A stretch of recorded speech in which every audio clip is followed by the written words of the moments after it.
വാസവനാണോ കടകംപള്ളിയോ?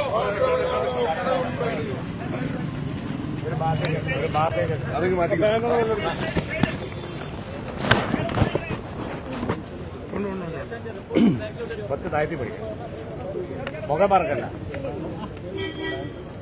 ശബരിമല സ്വർണ്ണക്കൊള്ളയുമായി ബന്ധപ്പെട്ട വിഷയത്തിൽ പ്രതിപക്ഷം ചർച്ചയ്ക്ക് തയ്യാറാവാതെ സഭയിൽ നിന്ന് ഒളിച്ചോടി എന്നുള്ളതാണ് ഭരണപക്ഷത്തിന്റെ ആരോപണം.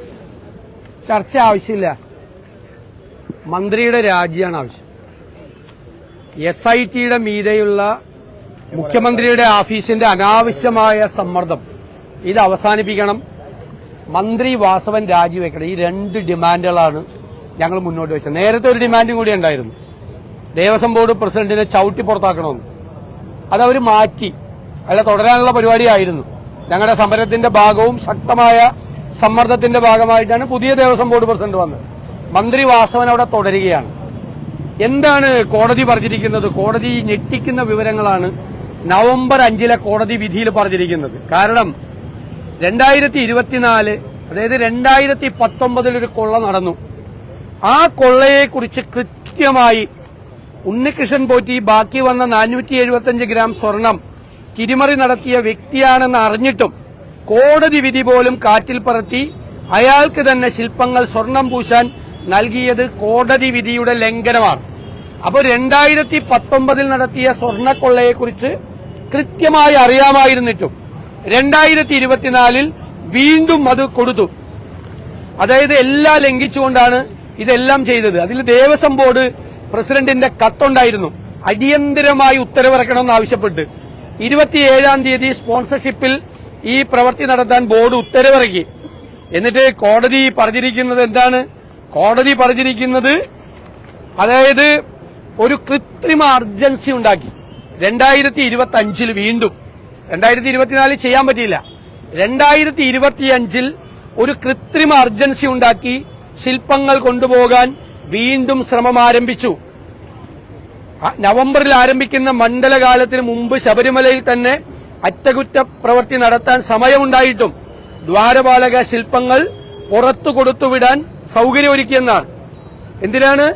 when steps were once again initiated to fabricate a false sense of emergency, ഒരു കൃത്രിമ എമർജൻസി ഉണ്ടാക്കി ഈ ദ്വാരപാലക ശില്പം 2019 കളവ് നടന്നു എന്നറിഞ്ഞിട്ടും 2024 25 ഇത് പുറത്തു കൊണ്ടുപോകാൻ ശ്രമിച്ചു. അതിന് ദേവസ്വം മന്ത്രി വാസവനും ദേവസ്വം പ്രസിഡന്റായിരുന്ന പ്രശാന്തിനും പൂർണ്ണമായ ഉത്തരവാദിത്വമുണ്ട്, ഗൌരവമുള്ള ഉത്തരവാദിത്വമുണ്ട്. അപ്പൊ മന്ത്രി വാസവൻ രാജിവെക്കണം എന്ന ഞങ്ങളുടെ ആവശ്യത്തിന്റെ ആവശ്യത്തിന്റെ അടിയിലാണ് ഈ കോടതി ഉത്തരവിലൂടെ അടിവരയിട്ടിരിക്കുന്നത്. ഇവർക്കെല്ലാം ഉത്തരവാദിത്വമുണ്ട്. എന്നിട്ട് ഇവരെല്ലാം മാന്യന്മാരായി മന്ത്രിസഭയിലിരിക്കുക. പിന്നെ എന്ത് ചർച്ച നടത്താനാണ് അസംബ്ലിയിൽ? എന്ത് ചർച്ച നടത്താനാണ്? എന്ത് മറുപടിയുള്ളത്? എന്താണിന്ന് മന്ത്രി MP രാജേഷും V ശിവൻകുട്ടി പറഞ്ഞത്? സോണിയാഗാന്ധിയുടെ പേര് വരുന്നത് തമാശയാണത്. സമനില തെറ്റിയവരെ പോലെയാണ് രണ്ട് മന്ത്രിമാര് സംസാരിച്ചത്. സോണിയാഗാന്ധിയാണ്. സ്വർണ്ണക്കേസ് കൊള്ള നടത്തിയ 3 CPM നേതാക്കന്മാർ ജയിലിലാണ്. 3 പേര്, അറിയപ്പെടുന്ന 3 CPM നേതാക്കന്മാര് ജയിലിലാണ്. അവർക്കെതിരായി ഒരു നടപടിയെടുക്കാൻ പോലും ധൈര്യമില്ലാത്ത പാർട്ടിയാണ് CPM. എന്നിട്ട് കടകംപള്ളി സുരേന്ദ്രന് വ്യക്തമായ പങ്കുണ്ട്.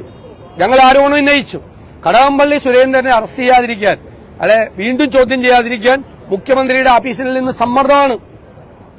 ഈ 3 പേർക്കെതിരായി, ജയിലിൽ കിടക്കുന്ന 3 പേർക്കെതിരായി നടപടി എടുക്കാതിരിക്കാൻ കാരണം എന്തുകൊണ്ടാണ് നടപടി എടുക്കാത്തത്? അവർ കൂടുതൽ നേതാക്കന്മാരുടെ പേരുകൾ വെളിപ്പെടുത്തുമെന്നുള്ള ഭയമാണ്. ആ ഭയം കൊണ്ടാണ് ഇവർക്കെതിരെ നടപടിയെടുക്കാത്തത്. സ്വർണ്ണക്കൊള്ള CPM നേതൃത്വം അറിഞ്ഞിട്ടുണ്ട്. ആ നേതൃത്വം അറിഞ്ഞിട്ടും വീണ്ടും ഒന്നുകൂടി കൊള്ള നടത്തിയാൻ 24-ലും 25-ലും നടത്തിയ ശ്രമമാണ്. അതുകൊണ്ടാണ് മന്ത്രി വാസവൻ രാജിവെക്കണം. ഇനിയും ഇതിൽ ഉത്തരവാദികളായ ആളുകൾ ക്യൂ നിൽക്കുകയാണ്. ചർച്ച എന്നല്ല ആവശ്യം, ഒരു ചർച്ചയുടെ ആവശ്യമില്ല. ഇത് മുഴുവൻ ചർച്ച ചെയ്തതാണ്. നിയമസഭയിലും ചർച്ച ചെയ്താണ്, പുറത്തും ചർച്ച ചെയ്തതാണ്. അതുകൊണ്ട് ഞങ്ങൾ സഭാ നടപടികൾ സ്തംഭിപ്പിച്ച് സമരം ചെയ്തു. സഭാ നടപടികൾ സ്തംഭിപ്പിച്ച് സമരം ചെയ്യുന്ന ആദ്യമായിട്ടാണോ? ആ സ്പീക്കർ അവിടെ ഇരുന്ന് പറഞ്ഞു ചരിത്രത്തിൽ ആദ്യമാണെന്ന്. അദ്ദേഹത്തോട് ഞാൻ വിനയപൂർവ്വം പറയുന്നു, അവിടുത്തെ പഴയ ഹിസ്റ്ററിയൊക്കെ ഒന്ന് എടുത്ത് നോക്ക്. അല്ലെങ്കിൽ ആ നിയമസഭാ സെക്രട്ടേറിയറ്റിൽ അദ്ദേഹത്തിന്റെ സ്റ്റാഫിനോട് ഒന്ന് ചോദിക്കുക, ഇതാദ്യമായിട്ടാണോ എന്ന് ചോദിക്കുക. സ്പീക്കർ തെറ്റു പറയാൻ പാടില്ലല്ലോ. കസേരയിൽ ഇരുന്നുകൊണ്ട് അദ്ദേഹം തെറ്റാണ് പറഞ്ഞത്, തെറ്റാണ്, ചരിത്രത്തിൽ ആദ്യമാണെന്ന് പറഞ്ഞത്. ഈ നിയമസഭ തല്ലിപ്പൊളിച്ചത് നോട്ടീസ് കൊടുത്തിട്ടാണോ? ഇന്ന് അവിടെ നിന്ന് ഉറക്കം സംസാരിക്കുന്നുണ്ടായല്ലോ മന്ത്രി വി ശിവൻകുട്ടി. ഇയാള് മുണ്ട് മടക്കി കുത്തി ഡെസ്കിന്റെ മീതെ കയറി ഇതെല്ലാം തല്ലിപ്പൊളിച്ചത് നോട്ടീസ് കൊടുത്തിട്ടാണോ തല്ലിപ്പൊളിച്ചത്? ഞങ്ങളൊരു അതിക്രമവും കാണിച്ചിട്ടില്ലല്ലോ നിയമസഭയിൽ ഇതുവരെ. ഈ 5 കൊല്ലം ഒരു അതിക്രമവും കാണിച്ചിട്ടില്ലല്ലോ. ഞങ്ങൾ ആ ഇതിൽ പോലും കയറിയിട്ടില്ല. ഇന്നിപ്പോ ഭരണപക്ഷമാണ് വന്ന് അവരുടെ മന്ത്രിമാരുടെ പ്രസംഗവും അവരുടെ നന്ദി പ്രമേയ ചർച്ചയും തടസ്സപ്പെടുത്തിയത്. അവരാണ് വന്ന് ബഹളം ഉണ്ടാക്കിയത്. അവരും വന്ന് ബഹളം ഉണ്ടാക്കുമായിരുന്നു. ആദ്യമായിട്ടാണ് അവരും വന്ന് ബഹളം ഉണ്ടാക്കുകയാണ്. മനസ്സിലായ? പിന്നെ അവര് വന്ന് ബഹളം ഉണ്ടാക്കിയതും അവരാദ്യമായിട്ട് ഇപ്പൊ പുറത്തേക്ക് വന്ന് പ്രതിപക്ഷം വന്നതുപോലെ വന്ന് നിങ്ങളെ കണ്ടതൊക്കെ നല്ല കാര്യമാണ്. കാരണം ഇനി വരാൻ പോകുന്ന 5 കൊല്ലത്തേക്കുള്ള ഒരു റിഹേഴ്സലാണ് ഭരണകക്ഷി നടത്തിയത്.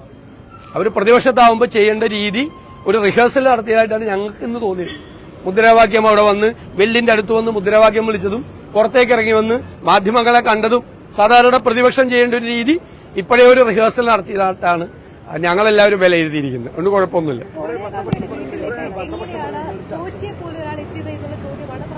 അതുകൊണ്ട് എന്താ കാര്യം? എത്രയോ ആളുകൾ പോകുന്നു. അന്നായാലും കൊള്ളക്കാരനാണോ? ആർക്ക് വേണമെങ്കിലും പോവാലോ. അല്ല, ഞാൻ ചോദിക്കട്ടെ, ആർക്ക് വേണമെങ്കിലും പോവാലോ. അന്ന് അയാൾ ഇങ്ങനത്തെ ഒരു കേസിൽ പെട്ടിട്ടുള്ള ആളല്ലല്ലോ. ആർക്കെങ്കിലും അറിയോ? അല്ല, ഞാൻ ചോദിക്കട്ടെ, അല്ലല്ല, മുഖ്യമന്ത്രിയുടെ കൂടെ നിന്നിട്ടുണ്ടല്ലോ അയാൾ. ഞങ്ങൾ മുഖ്യമന്ത്രിയെ പ്രതിയാക്കണമെന്ന് ഞങ്ങൾ ആവശ്യപ്പെട്ടോ? മുഖ്യമന്ത്രിയെ പ്രതിയാക്കണമെന്ന് ഞങ്ങൾ ആവശ്യപ്പെട്ടോ? കടകംപള്ളി കൂടെ നിന്ന് ഫോട്ടോ എടുത്തതിന്റെ അല്ല പറഞ്ഞത്. കൂടെ നിന്ന് ഫോട്ടോ എടുത്തവരെയൊക്കെ ഒരാള് ഒരു കേസിൽ, ഒരു കൊള്ളക്കേസിൽ പ്രതിയായാൽ അയാളുടെ കൂടെ അയാളുടെ ജീവിതകാലത്ത് ഫോട്ടോ എടുത്തവരെയൊക്കെ പ്രതിയാക്കണമെന്ന് പറയാൻ ഞങ്ങൾ മണ്ടത്തിലൊന്നും പറയില്ല. അങ്ങനെയെങ്കിൽ ഞങ്ങൾ മുഖ്യമന്ത്രിയെ പ്രതിയാക്കണമെന്ന് പറയില്ലേ? മുഖ്യമന്ത്രി അയാളുടെ കൂടെ നിൽക്കുന്ന പടം ഉണ്ടല്ലേ, ഞങ്ങൾ പറഞ്ഞില്ലല്ലോ. എന്തുകൊണ്ടാണ് പറയാത്തത്? അത് ഞങ്ങൾ വിചാരിക്കുന്നില്ല മുഖ്യമന്ത്രി അതിൽ പങ്കാളിയാണെന്ന്. മുഖ്യമന്ത്രി പങ്കാളിയായത് എപ്പോഴാ? ഇവരെയൊക്കെ സംരക്ഷിക്കുമ്പോഴാണ്. അതാണ് ഞങ്ങൾക്ക് മുഖ്യമന്ത്രിയോടുള്ള പ്രശ്നം. മനസ്സിലായില്ലേ? അല്ലാതെ അവരൊക്കെ സ്വർണ്ണക്കൊള്ളയിൽ മുഖ്യമന്ത്രി പങ്കാളിയാണ് എന്ന് ഞങ്ങൾ പറഞ്ഞില്ലല്ലോ. കടകംപള്ളി സുരേന്ദ്രൻ അന്ന് ദേവസ്വത്തിന്റെ മന്ത്രിയാണ്. പൊളിറ്റിക്കൽ അപ്പോയിന്റ്മെന്റ് ആണ്, ദേവസ്വം ബോർഡ് പ്രസിഡന്റും എല്ലാം. കടകംപള്ളി സുരേന്ദ്രനോട്, ദേവസ്വം മന്ത്രിയോട് ആലോചിക്കാതെ ദേവസ്വം ബോർഡ് ഒരു തീരുമാനം എടുക്കില്ല. ശബരിമലയിൽ നടക്കുന്ന കാര്യങ്ങൾ ദേവസ്വം മന്ത്രി അറിഞ്ഞിരിക്കും. അപ്പൊ ദേവസ്വം മന്ത്രിയാണ് ഉണ്ണികൃഷ്ണൻ പോറ്റി അങ്ങോട്ട് അയച്ചിരിക്കുന്നത്. അത് ഈ SITയിൽ തന്നെ കൃത്യമായ തെളിവുകൾ അവരുടെ കയ്യിൽ കിട്ടിയിട്ടുണ്ട്. ഞങ്ങൾക്കറിയാം. ഞങ്ങളിപ്പോ എനിക്കെതിരെ കേസ് കൊടുത്തിട്ടുണ്ട്. കോടതി പറയുമ്പോൾ ഞാൻ ആ തെളിവുകൾ ഹാജരാക്കാം. കടകംപള്ളി സുരേന്ദ്രനും ഉണ്ണികൃഷ്ണൻ പോറ്റിയുമായിട്ട് ബന്ധമുള്ള എന്നുള്ള തെളിവുകളുണ്ട്. SITയുടെ കയ്യിൽ തെളിവുണ്ട്. മനസ്സിലായില്ലേ? അല്ലാതെ ഫോട്ടോ എടുത്തതിന്റെ പേരിലല്ല. ഫോട്ടോ എടുത്തതിന്റെ പേരിലാണെങ്കിൽ ഞങ്ങൾ മുഖ്യമന്ത്രിയുടെ പേര് പറയില്ല. മുഖ്യമന്ത്രിയുടെ പേര് പറയും. സഭയിൽ ചർച്ച ചെയ്യേണ്ട ആവശ്യമില്ലെന്നേ. സഭയിലൊക്കെ ചർച്ച കഴിഞ്ഞതാണ്. എല്ലാ ദിവസവും എന്തിനാ ചർച്ച? മന്ത്രിയുടെ രാജിയാണ് ആവശ്യം. രാജി അല്ല, ഇതിനു മുമ്പ് ചർച്ച നടന്നിട്ടുണ്ടല്ലോ. ശബരിമല ചർച്ച ചെയ്താണ് നിയമസഭയിൽ. ഇനി ചർച്ച ചെയ്യേണ്ട ആവശ്യമില്ല. ചർച്ച ചെയ്യേണ്ട ആവശ്യമില്ലാത്തതുകൊണ്ട് ഞങ്ങൾ നോട്ടീസ് കൊടുക്കാറുണ്ട്. ഞങ്ങള് ഒരു പ്രാവശ്യം കൊടുത്തിട്ട് നോട്ടീസ് അനുവദിച്ചില്ലല്ലോ. കേസ് നടന്നുകൊണ്ടിരിക്കുകയാണെന്ന് പറഞ്ഞിട്ട് അവര് ചർച്ച തരാറില്ലല്ലോ. ഞങ്ങളെ ഈ ഭരണകക്ഷി CPM-കാരി നിയമസഭ തല്ലിപ്പൊളിച്ചവര് നിയമസഭയിലെ ജനാധിപത്യം ഞങ്ങളെ പഠിപ്പിക്കണ്ട. മനസ്സിലായില്ലേ? ഞങ്ങളെ പഠിപ്പിക്കണ്ട. അതന്നെ. അല്ല, അത് വി ശിവൻകുട്ടിയുടെ ക്ലാസ്സും വേണ്ട ഞങ്ങൾക്ക്. നിയമസഭയിൽ എങ്ങനെ പെരുമാറണം പ്രതിപക്ഷം എന്നതിന്റെ ശിവൻകുട്ടിയുടെ ക്ലാസ് ഞങ്ങൾക്ക് വേണ്ട. മനസ്സിലായല്ലോ? അതുകൊണ്ട് എന്തിനാ ഇല്ലല്ലോ ചർച്ച ചെയ്തിട്ടില്ലല്ലോ. തിരുവഞ്ചൂർ രാധാകൃഷ്ണൻ ഈ വിഷയം കൊണ്ടുവന്നപ്പോ അനുമതി നിഷേധിച്ചല്ലോ. നിങ്ങൾ എന്താ അത് ചോദിക്കായിരുന്നു അവരോട്? തിരുവഞ്ചൂർ രാധാകൃഷ്ണൻ ഈ വിഷയം കൊണ്ടുവന്നപ്പോ അനുമതി നിഷേധിച്ചല്ലോ. എന്തിനാ അനുമതി നിഷേധിച്ചത്? അത് പേടിച്ചിട്ടായിരുന്ന? അതൊന്നും പറയില്ല വെറുതെ. അല്ല, അദ്ദേഹം അത് പറഞ്ഞോട്ടെ. പക്ഷെ തെളിവുകളുണ്ടല്ലോ. കംപ്ലീറ്റ് ആയല്ലോ. അല്ല, ഇനി വേണ്ടല്ലോ അല്ലേ? ഇനി വേണോ?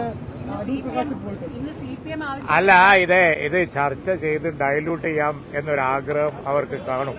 ഞങ്ങൾ ഇന്ന് അതിന് നിന്ന് കൊടുത്തിട്ടില്ല. കേരളം മുഴുവൻ ചർച്ച ചെയ്യുന്ന വിഷയമാണ്. ലോകം മുഴുവൻ ചർച്ച ചെയ്യുന്ന വിഷയമാണ്. പകൽ പോലെ വ്യക്തമാണ്. അതില് ചർച്ചക്കൊന്നും യാതൊരു പ്രസക്തിയില്ല. ചർച്ച ചെയ്ത് എല്ലാ അടിയന്തര പ്രമേയം പോലെ ഇത് കൊടുത്ത് ഡയലൂട്ട് ചെയ്ത് കളയാം എന്ന ഒരാഗ്രഹം അവർക്ക് കാണും. അതിന് യാതൊരു പ്രസക്തിയില്ല. അവരെ സംബന്ധിച്ചിടത്തോളം വിളിക്കുന്ന മുദ്രാവാക്യം ഒരർത്ഥമില്ലാത്തതാണ്. സോണിയാഗാന്ധിയുടെ പേര് പറഞ്ഞ് മുദ്രാവാക്യം വിളിക്കും. ഇവിടെ എല്ലാവർക്കും അറിയുന്നതല്ലേ ഇതിലൊക്കെ ഉത്തരവാദികൾ ആരാന്നുള്ളത്, ജയിലിൽ കിടക്കുന്ന ആരാന്നുള്ളത് എല്ലാവർക്കും അറിയാം. അതുപോലെ തന്നെ ഇനിയിപ്പോ ക്വസ്റ്റ്യൻ ചെയ്യാൻ പോകുന്നത് ആരൊക്കെയാണെന്ന് അതും എല്ലാവർക്കും അറിയാം. അപ്പൊ അതുകൊണ്ട് നടപടിയാണ് പ്രതിപക്ഷം ആവശ്യപ്പെടുന്നത്. ആ നടപടിയിൽ ഒരു SIT അന്വേഷിക്കുമ്പോൾ അതിൽ റിമോട്ട് കൺട്രോൾ ഉണ്ട് എന്ന ഡൌട്ട് വന്നിരിക്കുന്നു. അതിനെതിരായിട്ടാണ് ഞങ്ങളുടെ പ്രക്ഷോഭം. യഥാർത്ഥ ഉത്തരവാദികൾ ആര്, ഇത്രയും പരിപാവനമായ ഒരു സ്ഥലത്തെ അവിടുത്തെ വസ്തുക്കൾ എവിടെ പോയി, അതിനെ സംബന്ധിച്ച് കേരളീയർക്ക്, ലോകത്തിന് വേണ്ടത്, അവിടെ വിശ്വസിക്കുന്ന ആളുകൾക്ക് വേണ്ടത് ഉത്തരാണ്, അല്ലാതെ ചർച്ച ചെയ്ത് ഡൈലൂട്ട് ചെയ്യലല്ല. അതുകൊണ്ട് തന്നെയാണ് ഞങ്ങൾ ഇന്ന് ഈ രീതിയിൽ അത് അവരുടെ അതിനൊക്കെ മറുപടി പറഞ്ഞല്ലോ, ഞങ്ങൾ മറുപടി പറഞ്ഞല്ലോ. അതിനൊക്കെ ഞങ്ങൾക്ക് ചർച്ച ആവശ്യമില്ല.